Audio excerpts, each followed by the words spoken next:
నర్మదా ప్రేమల చేతకు సాక్ష్యాలు.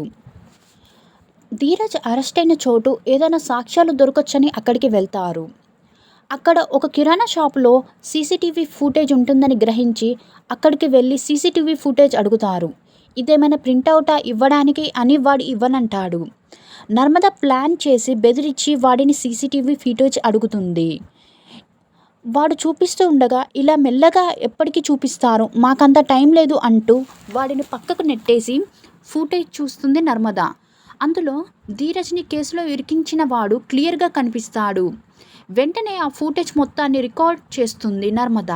ఈ బండి నెంబర్ ఆధారంగా వాడు ఎవడో పట్టుకోవచ్చు, నాకు తెలిసిన ట్రాఫిక్ ఎస్ఐకి ఈ నెంబర్ పంపించి వాడి అడ్రస్ కనుక్కుంటాను అని ట్రాఫిక్ ఎస్ఐకి కాల్ చేస్తుంది నర్మద.